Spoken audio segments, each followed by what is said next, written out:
Bonjour, chers frères et sœurs en Jésus-Christ. Que le Seigneur vous bénisse et vous garde. Amen. Je vous propose une petite méditation sur le texte de Romains, l'épître aux Romains, chapitre 3, à partir du verset 21. Mais maintenant, sans loi, la justice de Dieu est manifestée. Témoignage, lui, étant rendu par la loi et par les prophètes, la justice, dis-je, de Dieu par la foi de Jésus-Christ envers tous et sur tous ceux qui croient. Car il n'y a pas de différence, car tous ont péché et n'atteignent pas à la gloire de Dieu. Étant justifiés gratuitement par sa grâce, par la rédemption qui est dans le Christ Jésus, lequel Dieu a présenté pour propitiatoire par la foi en son sang, afin de montrer sa justice à cause du support des péchés précédents dans la patience de Dieu, afin de montrer, dis-je, sa justice dans le temps présent, en sorte qu'il soit juste et justifiant celui qui est de la foi de Jésus-Christ. Amen. Alors, j'ai donné un thème à cette édification, du péché à la gloire, le pouvoir de la croix. Du péché à la gloire, le pouvoir de la croix. C'est dans la version d'Hardy que j'ai lue. Frères et sœurs, ouvrez grand vraiment votre cœur. Ce que Dieu fait dépasse l'entendement humain. Parce que Dieu est parfaitement juste. Dieu ne laisse aucun mal impuni. Et pourtant, Dieu choisit de justifier ceux qui ne méritent pas. Mais comment? En condamnant le péché? Non, en nous, mais en son propre Fils, cloué sur une croix. La justice de Dieu ne crie pas seulement coupable. Elle ne crie pas seulement coupable, mais elle proclame aussi pardonner. Il faut pardonner. Mais pour celui qui croit, c'est une justice qui ne détruit pas, mais c'est une justice qui sauve, qui restaure et qui relève. Ce n'est pas une main levée pour frapper. Non, ce n'est pas une main qui est levée pour frapper, mais c'est une main qui est percée. Les mains percées de Jésus-Christ pour nous accueillir. Amen. Voilà le cœur de l'Évangile. C'est ça le cœur de l'Évangile. Une justice parfaite portée par un amour sans limite. Dans le premier chapitre de l'Épître aux Romains, l'apôtre Paul, il fait face à une vérité brute. Parce que l'humanité est coupable devant Dieu. Comme nous l'avons lu dans Romains 3, verset 23,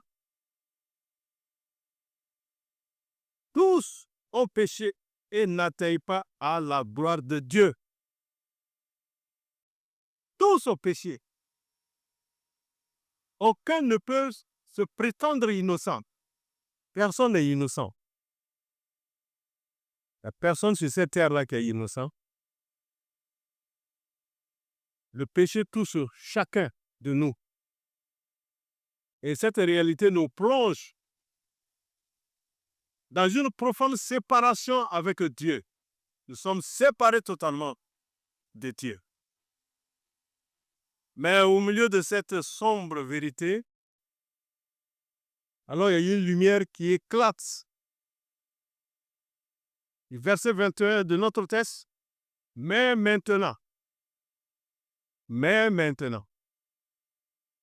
sans loi, la justice de Dieu est manifestée. Amen. Gloire au Seigneur. Mais maintenant, donc la situation change. La justice de Dieu est manifestée sans la loi. Non pas pour condamner, mais pour sauver. Oh, quel acte de grâce alors! Dieu révèle sa justice, mais pas pour nous écraser, mais pas pour nous détruire, mais pour nous justifier. Amen. Il le fait à travers ce que Jésus-Christ a accompli à la croix. Et non, pas par nos propres efforts, pas par nos efforts. Il dira dans Isaïe 56, des centaines d'années en arrière, Isaïe 56, le verset 1, il parlait de sa justice qui est à venir. 56, verset 1. Ainsi dit l'Éternel, gardez le jugement et pratiquez la justice, car mon salut est près de venir et ma justice d'être révélée. Ma justice d'être révélée. Amen. Dieu a déclaré pendant des centaines d'années en arrière que sa justice est près de venir. Et cela nous voyons, maintenant c'est venu au travers de son Fils. Cette justice n'est pas quelque chose que nous pouvons atteindre par nos œuvres, mais c'est un don gratuit qui découle de ce que Dieu a fait par nous et pour nous en Jésus-Christ. C'est un renversement complet. Oui. La justice de Dieu n'est plus une menace, mais une promesse de salut pour ceux qui croient. Alors Dieu nous déclare justes, non pas à cause de ce que nous avons fait, mais à cause de ce que Christ a accompli. Amen. Voilà le cœur de l'Évangile. Une justice révélée, accessible à tous ceux qui mettent leur foi en Jésus-Christ. Amen.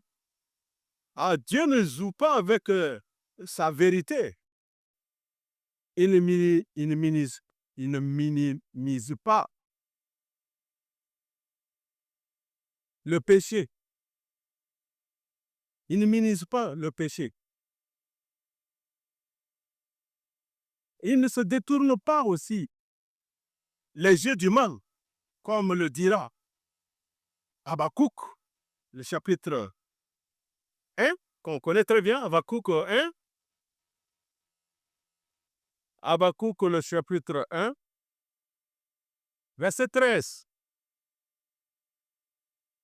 Tu as les yeux trop purs pour voir le mal, et tu ne peux contempler l'oppression. Amen. Les yeux de Dieu sont tellement purs, il ne peut pas regarder le mal. Il ne peut pas regarder aussi l'iniquité. Amen. Sa sainteté est absolue. Alors oui, le péché mérite alors la condamnation. Il faut condamner le péché. Et c'est exactement ce que Dieu a fait. mais d'une manière inattendue. Il a frappé son propre fils, Jésus-Christ, à notre place. Pourquoi? Parce que Dieu voulait sauver le pécheur sans compromettre sa justice. Dans Ésaïe 53, nous allons le lire. Verset 10, qu'on connaît très bien. Ésaïe 53, verset 10.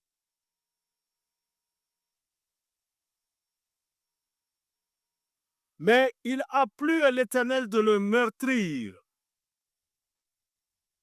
Il a soumis à la souffrance. S'il livre son âme en sacrifice pour le péché, il verra une semence. Il prolongera ses jours et le plaisir de l'Éternel prospérera en sa main. Amen. Il a plu à l'Éternel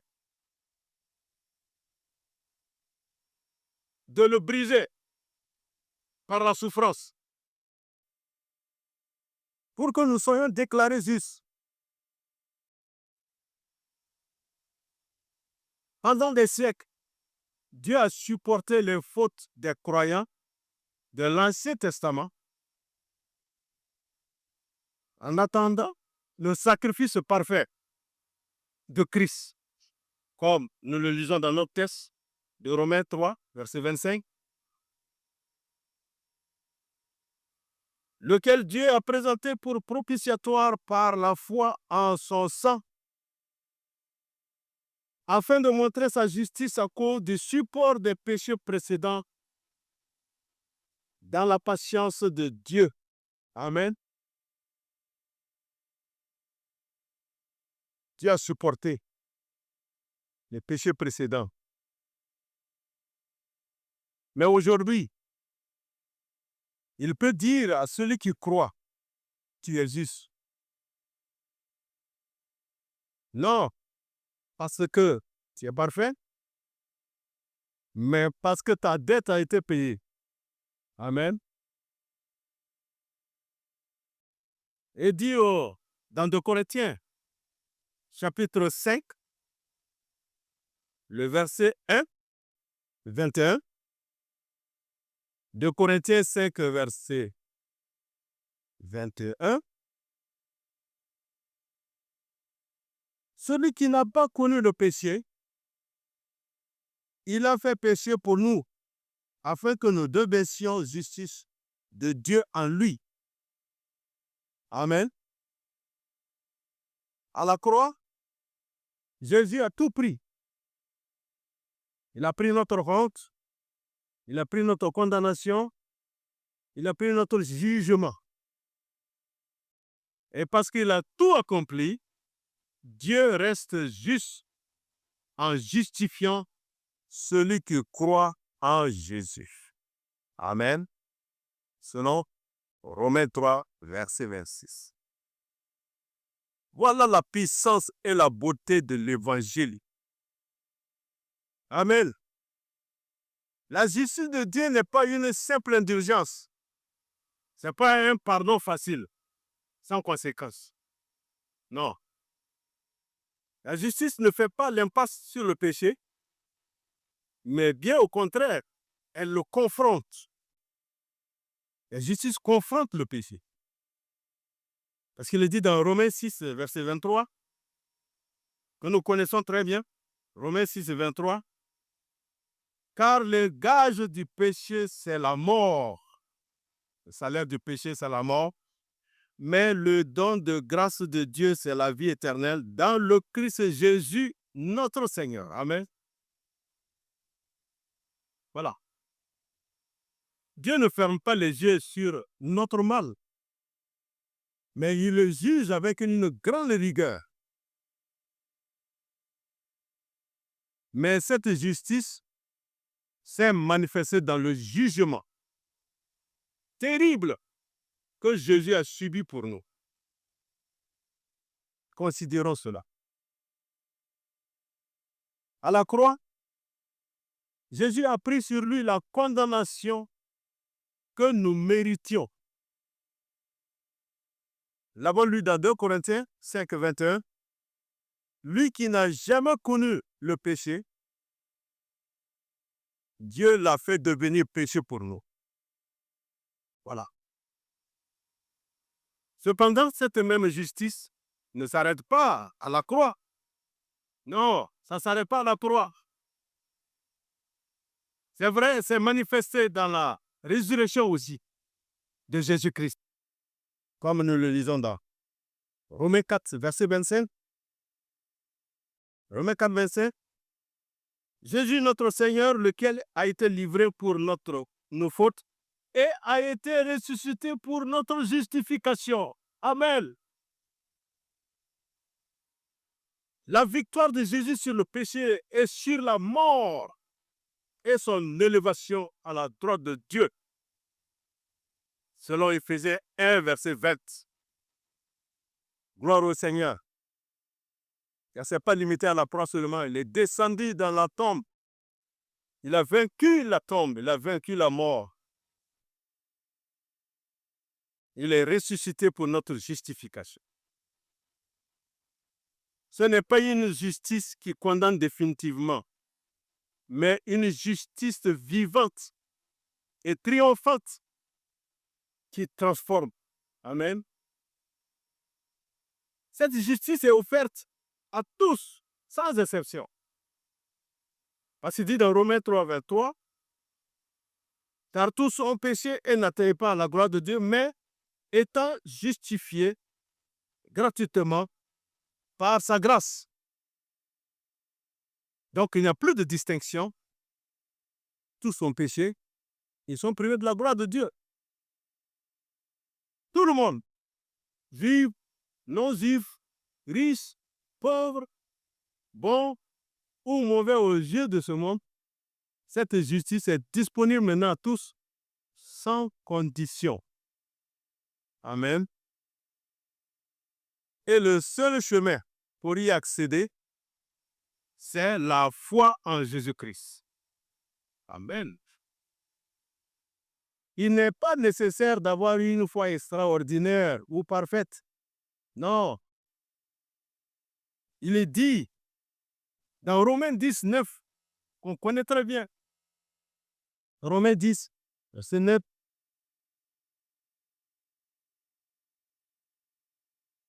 Si tu confesses de ta bouche Jésus comme Seigneur et que tu crois dans ton cœur que Dieu l'a ressuscité d'entre les morts, tu seras sauvé. Vous voyez, donc on ne demande pas une foi extraordinaire. Si simplement tu crois dans ton cœur, oui. D'abord, si tu confesses de ta bouche Jésus-Christ comme vraiment le Seigneur et que tu crois dans ton cœur que Dieu l'a ressuscité d'entre les morts, voilà que tu seras sauvé. Amen. Croire. Simplement croire. Reconnaître qu'on est pécheur et qu'on a besoin de Jésus. C'est ce qu'il faut. Voilà la clé pour recevoir cette justice par Christ. Voyez, frères et sœurs, chers amis, chers internautes, depuis la chute d'Adam, l'homme a été séparé de Dieu. Quand nous regardons dans Genèse, chapitre 3, verset 8, Genèse 3, verset 8, nous voyons que quand le péché est entré, quand la voix de Dieu s'est fait entendre dans le jardin, ils ont fui pour se cacher. Genèse 3, verset 8. Et ils entendirent la voix de l'Éternel Dieu qui se promenait dans le jardin au frais du jour. Et l'homme et sa femme se cachèrent de devant l'Éternel Dieu au milieu des arbres du jardin. Ils ont fui se cacher. L'homme ne pouvait plus se tenir dans la présence de Dieu.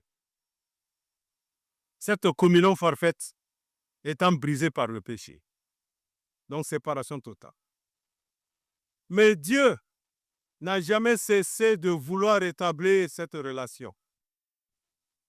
Dès le début, dans le tabernacle, Le souverain sacrificateur pouvait s'approcher une fois par an du propitiatoire, ce lieu symbolique de la rencontre entre Dieu et l'homme, grâce au sang du sacrifice, selon Lévitique 16, verset 15. Une fois par an, le souverain sacrificateur peut s'approcher et le sang des animaux. Mais tout cela n'était qu'une ombre de ce qui allait venir. Sur la croix, Jésus a offert le véritable sacrifice pour le péché. Et ce sacrifice a tout changé. Amen.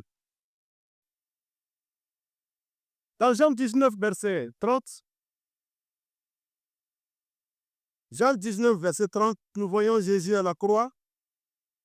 Quand tout allait s'accomplir, Jean 19, verset 30, il dira, quand donc Jésus eut pris le vinaigre, il dit, c'est accompli. Amen. Et ayant baissé la tête, il remit son esprit. Donc, Jésus a accompli. Et à ce moment précis, le voile du temple se déchire, selon Matthieu 27, verset 51. Du haut jusqu'en bas, ouvrant le chemin entre Dieu et l'homme. Ce qui était inaccessible est désormais possible. Amen. Gloire au Seigneur. Merveilleux. Jésus ne s'est pas contenté de verser son sang pour nous, pardonner, mais il est devenu le propitiatoire lui-même. Selon Romains 3, verset 25, de notre texte. Il est devenu le propitiatoire, le lieu même de la rencontre entre Dieu et le pécheur pardonné. Amen. Et grâce à lui, le chemin vers Dieu est ouvert. Alléluia. Dieu peut maintenant habiter avec l'homme dans une relation restaurée par la croix de Jésus. Le pouvoir de la croix a frayé le chemin maintenant. Frères et sœurs, la parole de Dieu est claire et sans équivoque. Le croyant est justifié. Amen. Mais par quoi et comment? Tout d'abord, il est justifié par Dieu lui-même. Amen. Ce n'est pas nous qui décidons de notre justification, mais c'est Dieu qui déclare juste celui qui croit. Et le Romains, chapitre 8, verset 33 nous dira, Romains 8, 33, qui intentera accusation contre les élus de Dieu? C'est Dieu qui justifie. Qui est celui qui condamne? C'est Christ qui est mort, mais plutôt qui est aussi ressuscité et qui est aussi à la droite de Dieu, qui aussi intercède pour nous. Amen, gloire au Seigneur. C'est Dieu, dans sa parfaite justice, et qui nous déclare justes, non à cause de ce que nous avons fait, mais à cause de ce que Christ a accompli. Amen. Ensuite, cette justification est par grâce. C'est par la grâce. Cela signifie que nous ne méritons rien, mais que Dieu nous l'offre gratuitement, comme un cadeau précieux. Amen. Et dans Romains 3, verset 24, étant justifié gratuitement par sa grâce, par la rédemption qui est dans le Christ Jésus-Christ, dans le Christ Jésus. Amen. Justifié gratuitement par sa grâce et par le moyen de la rédemption. Amen. Alors nous ne pouvons rien ajouter à ce don. Il est pur et gratuit. De plus, cette justification est par le sang de Jésus. C'est par le sang de Jésus. Amen. C'est le précieux sang de Jésus, de Christ, qui nous purifie et nous rend justes. Et dans Romains 5, verset 9, il le dira, 5, 9, ayant été maintenant justifiés par son sang, serons-nous sauvés de la colère par lui? Amen. Serons-nous sauvés de la colère de Dieu par Jésus, par son sang? Jésus a payé le prix pour nos péchés. Et c'est par son sacrifice que nous sommes réconciliés avec Dieu. Cette justification nous est offerte par la foi. Ce n'est pas par nos œuvres, mais par la foi en Jésus-Christ que nous recevons ce don. Jacques nous le dira. D'abord, dans Romains 5, verset 1. Étant donc justifiés par la foi, nous avons la paix avec Dieu par notre Seigneur Jésus-Christ. Amen. Alors là, c'est une foi sincère, une confiance totale en ce que Jésus a fait pour nous, qui nous permet de recevoir cette grâce. Et enfin, cette justice est démontrée par les œuvres. Ce ne sont pas les œuvres qui nous justifient, mais elles en témoignent. C'est ça que Jacques va nous en parler dans Jacques 2. Jacques 2, le verset 24. Jacques 2, verset 24. Vous voyez qu'un homme est justifié par les œuvres et non par la foi seulement. Amen. L'homme est justifié par les œuvres et non seulement par la foi.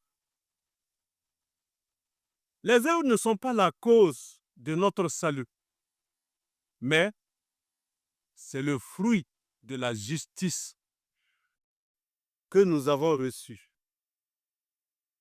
Les œuvres montrent que nous avons été transformés par la foi en Jésus.